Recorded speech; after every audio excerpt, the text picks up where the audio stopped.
Hello, friends, and welcome to this episode of Two Witch Isle.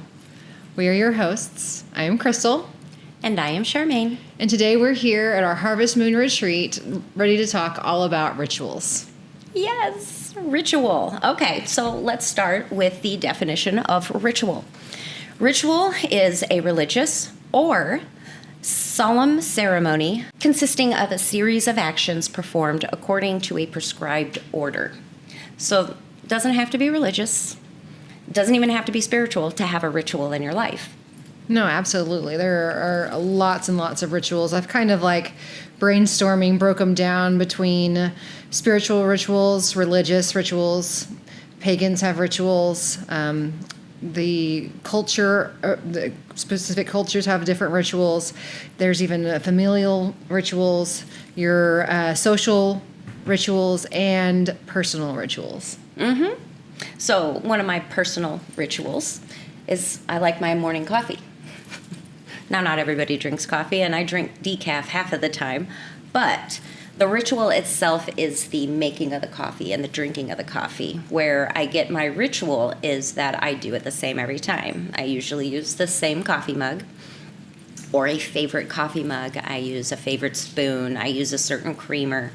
I stir in certain directions, and then I try to be fully present as I drink that cup of coffee, if it's that first cup of coffee of the day, because then it really gets me in touch with myself. It's almost like taking those 3 deep breaths or grounding.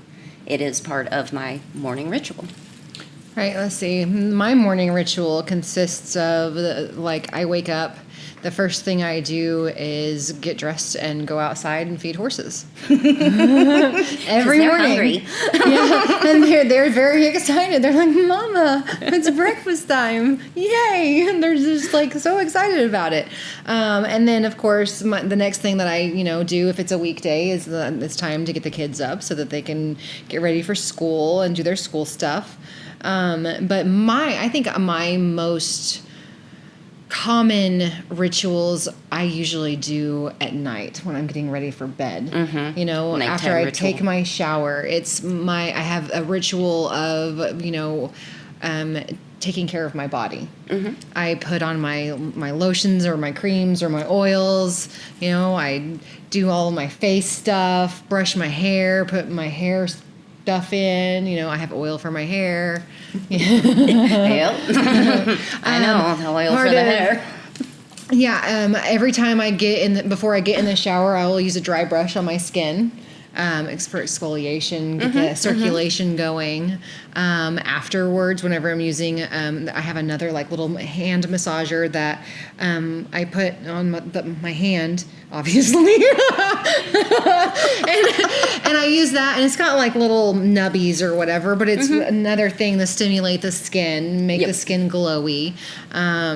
Yeah. A skin stimulation like that usually promotes healing and blood flow, and it's very, very good for you. Rituals aren't necessarily good or bad. I wanted to add that because a lot of people think ritual and they go automatically to animal sacrifice or some crazy witch thing. But they don't have to be religious in nature. They don't have to be anything else. It is just simply your attitude behind it. So something that is very routine can become ritual if you have the habit ingrained and you're putting your intention into it. Doing it mindfully. Mm-hmm. Mindfully is that thing that keeps you present. Presence is so important if you're really going to fully enjoy life.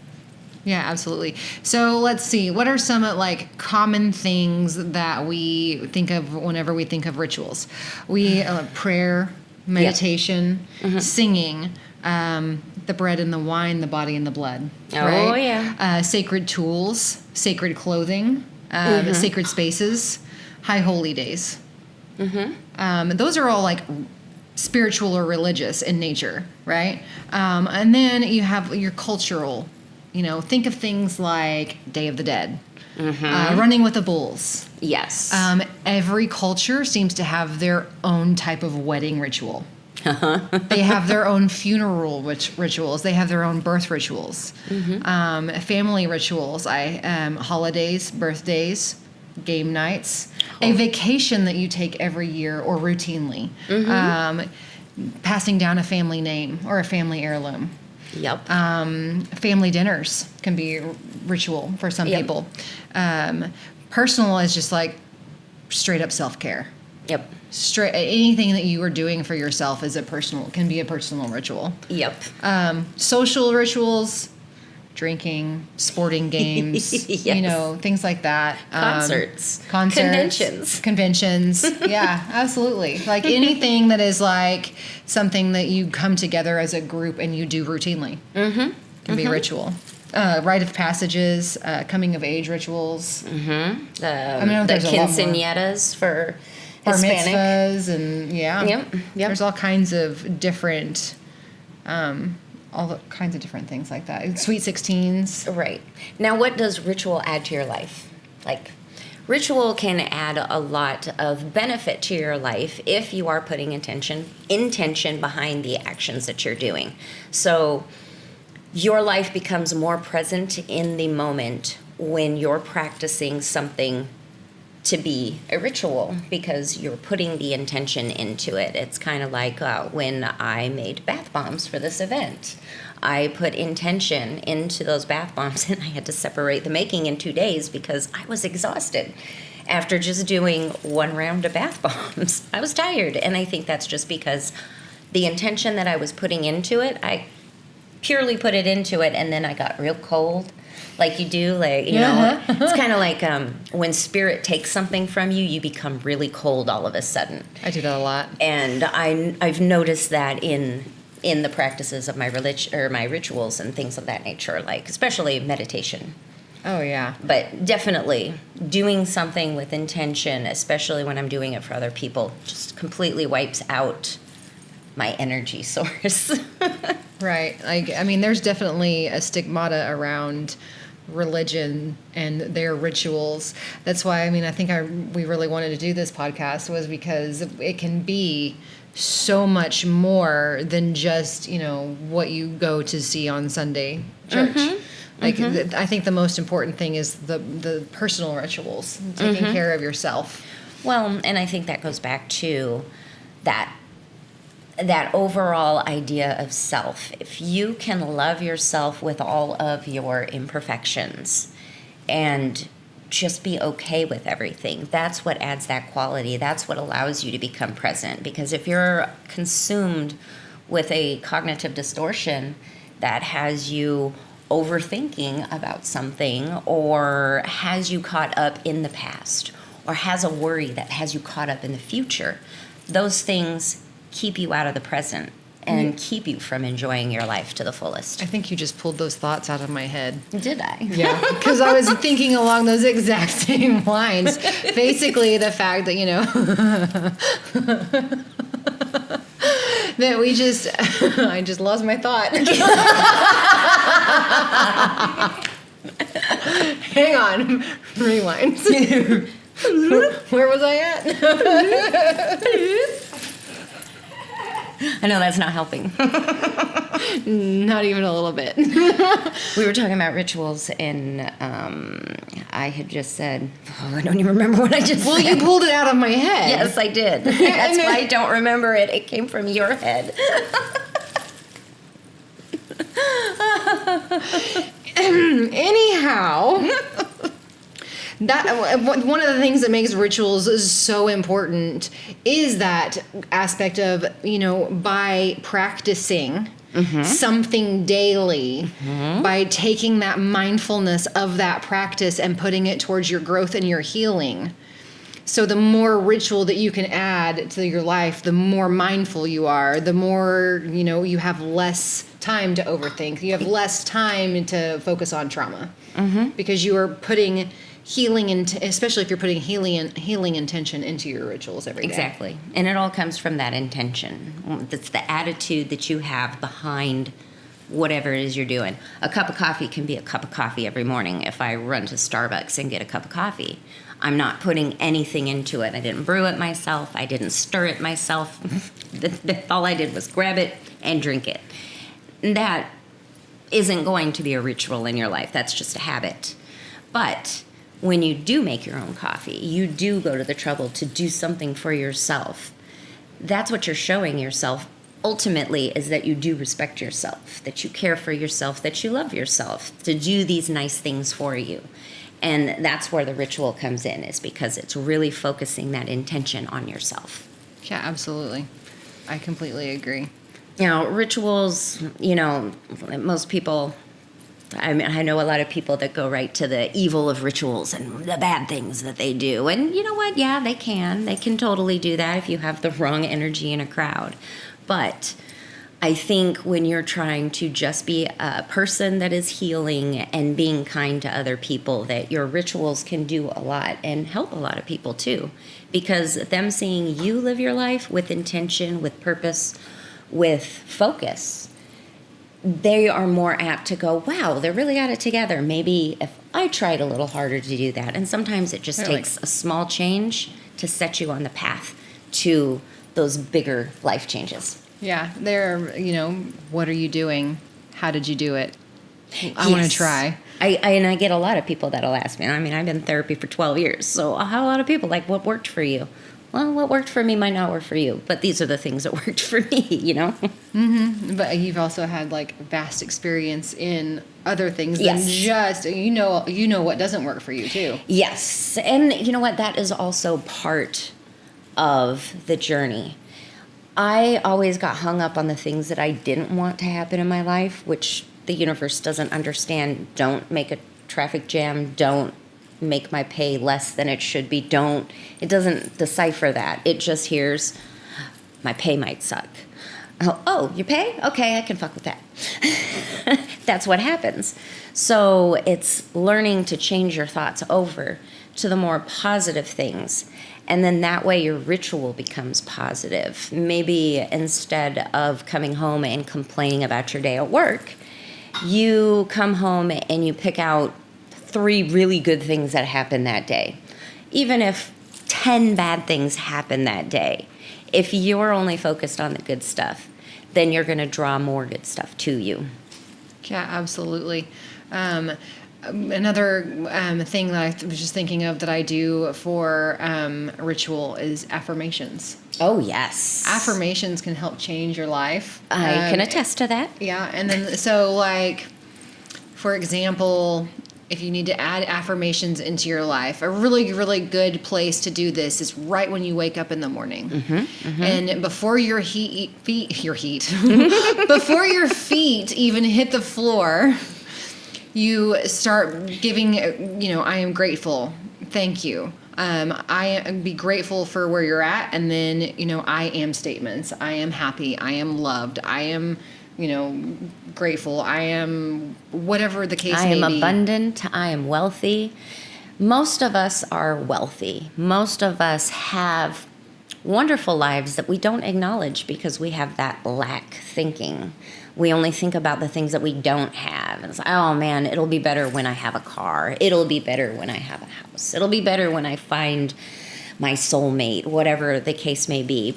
But it's really, the journey is preparing yourself for those things. Am I worthy for that soulmate yet? Maybe that's the question I should be asking. Maybe I should be preparing myself for the type of person that I want to be with. Maybe that's what my ritual needs to focus on focusing on what I want in my life, not the things that I don't want in my life. Because if you make a ritual out of thinking the things that you don't have already in life, that I need this, I'm lacking in this, well, then you're going to bring about some more lack because that's what you're thinking about. Whereas if you're ritually thinking that when I wake up, I am already wealthy because I woke up in my own bed with clean sheets, my pets are happy next to me, I have my own home. You know, it's just the simple things you find out are the most important things later on down the life. Yeah, absolutely. Because those things all take you out of the now. Mm-hmm. And if there is no time, then it is always now. It is always so now. if you are saying to the universe, I will be happy when, and you will never have it because you are looking at when and it not now, and now is all that there is. Mm-hmm. only the present moment. Yeah. You only have control over the present moment. You can worry about the future events all you want, but all you're doing is causing yourself misery by doing so. Right. So it's very ritualistic to control your thinking. Mm-hmm. So I think I would challenge everybody to take a look at maybe what their habits are, because your habits do become ritual very quickly. And maybe you can tweak a habit to add something good in your life. Maybe it's simply waking up in the morning and deciding to say out loud a gratitude for 3 different things in your life every morning. Something as simple as that can change a lot. Like, I can tell you from experience, I feel like I manifested half of my costume because the mail wasn't going to be here in time. It was all supposed to be in on Friday. And I was like, but I need those pieces for my butterfly costume. And so I told myself, you know what? All of this stuff is going to be here on time, just when I need it. When I need it, it is going to arrive. And it all came a day early. And that was just me being very positive about the mail. Now, I'm sure if I thought that the mail wasn't going to come, it's not going to come on time. It's not going to come on time. I might have not got that stuff on Thursday or Wednesday, actually. I got it all on Wednesday. No wonder my stuff didn't come in time, because you took my stuff coming on time for yours coming on time. There's cause and effect, dadgummit. Dang it. You hit me with a law of the universe. Oh, shucks. Look how that happened. Aww. Okay. So, I've exhausted my notes on rituals. How about you? Me too. Does our audience have any questions? By the way, we have a live audience today. Yeah. So, we're going to probably cut to questions, see if anybody has any ritualistic questions or anything that we discussed. Or discuss, period. So how do you think a change in a long-term ritual affects your overall well-being? My first thing would be to ask back, is the ritual, are you getting rid of a toxic ritual, or is it and moving into a non-toxic ritual? That would be my first question to that, to be able to come up with an answer. So no, it's a good ritual that you have to get rid of for one reason or another, and now that you've gotten rid of it, you miss it. The thing is everything is temporary in life. There's so much that comes to us, and it's always going to be short-lived. You never know how long you get with anything, just like, like our discussion, was that on the last podcast? On mothers and losing them? Yeah, it was. It was on relationships. Eventually, you're going to come to a place where you're going to lose your mother. And if you have a very close relationship with your mother, it's a very hard loss. And it's okay to be sad about losing a ritual that maybe once provided you a lot of comfort. But I think the important thing is to find something that does replace that. Like, do something different to honor yourself or show yourself compassion, so that you're not always looking for that missing element to the ritual you used to have. Okay, that helps me set up a little more.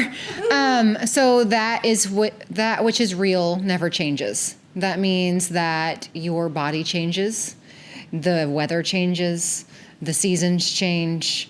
So the entirety of our existence is to experience change. So if you're maybe it's not necessarily that you need to or can't do the ritual anymore, and maybe it's that you need to find a new ritual that's more fulfilling. Mm-hmm.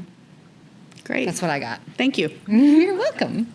So what I'm interested in is that when someone is starting to awaken or trying to be more spiritually in tune, that basically they're trying to change their rituals to accommodate that.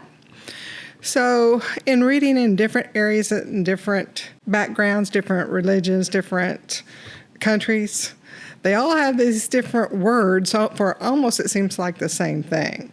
But my question is basically for a new person that's trying to awaken, how do you muddle through all the information out there?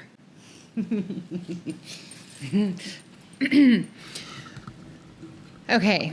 So my answer to that would be that you just kind of have to follow the flow of what resonates. If it feels good to you, then that's for you. If it doesn't feel good to you, then it's not. So look at the things that you do believe, that you do feel in your body mean, there will be a definite, or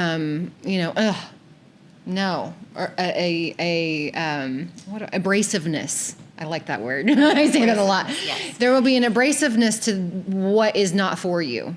So there is the thing. It's like everything is your mirror. So everything that is presented in front of you is for you. You just have to muddle your way into what you're going to take in and what you're going to leave behind. When you're trying to awaken, or when you're trying to even just gain enlightenment for yourself, I think that the most important part is being compassionate, reminding yourself that your thoughts are your thoughts and your emotions are your emotions. Those are all valid. However, they may not necessarily be truth. So it's really getting in touch with that gut feeling again. A lot of us are not in touch with our bodies. So it's literally getting back to the place where you can feel what's going on in your body. For the longest time, I struggled with hunger cues, eating cues. Like I would never eat breakfast, lunch, or dinner, and then I'd be primally hungry at dinner time and eat anything that was out.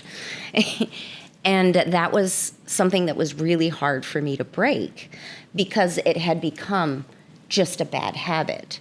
But it's about really getting in tune with yourself, telling yourself it's okay when you make a mistake or you're trying to change a habit to something a little bit better. Being okay when you slip up and going, that's okay, I'll get it next time. Next time I'm gonna be closer to changing that to something more positive.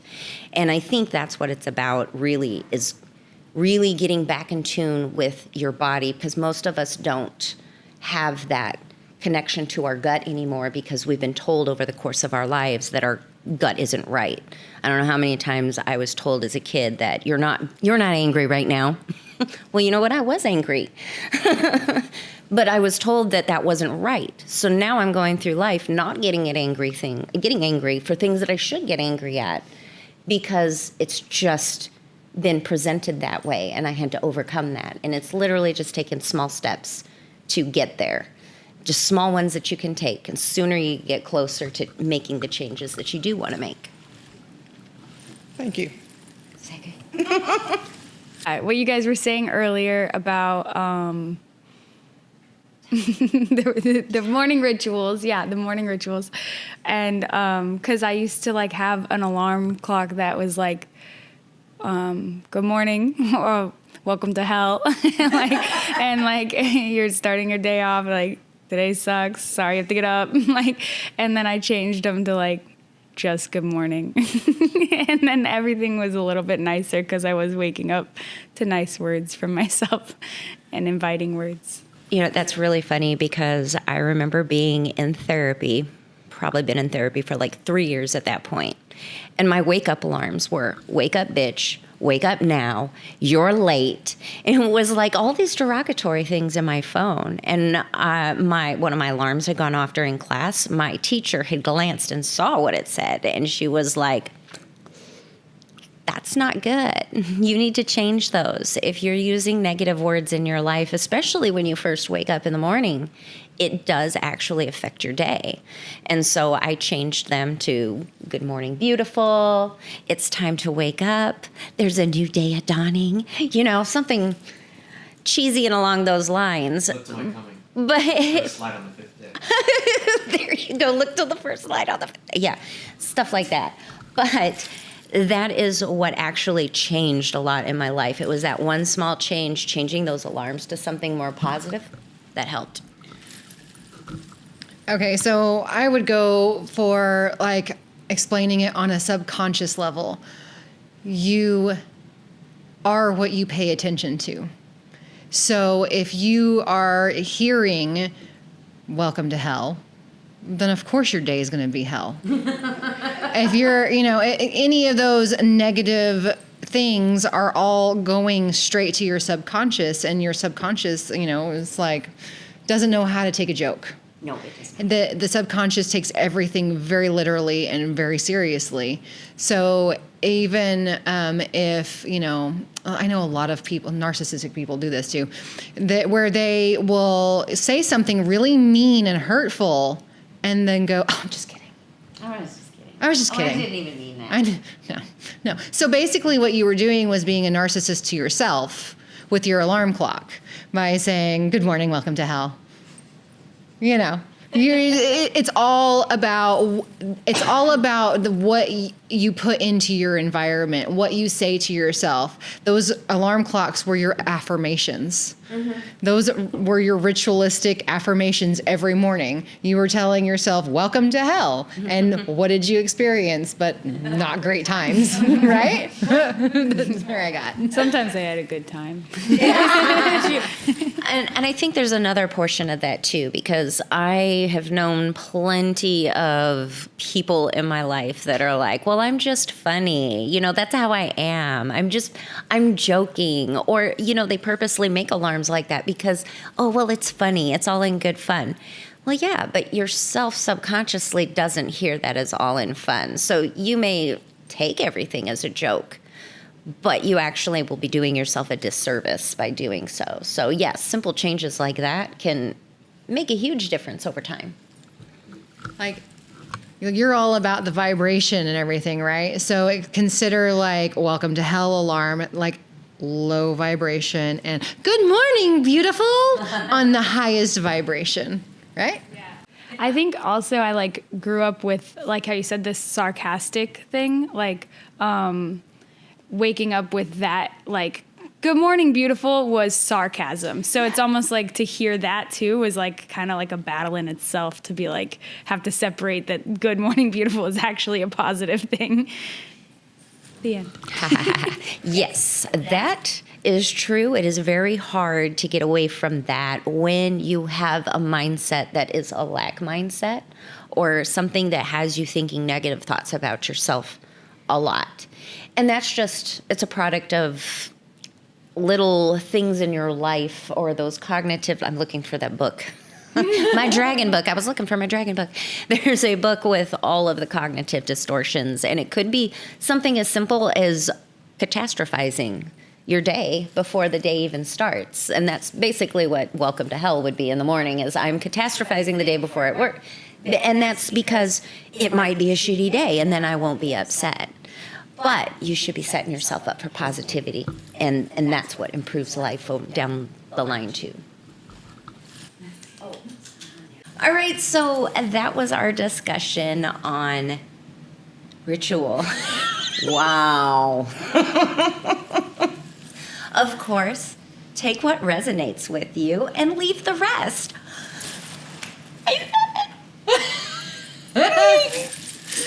Until next time, everyone, light and love.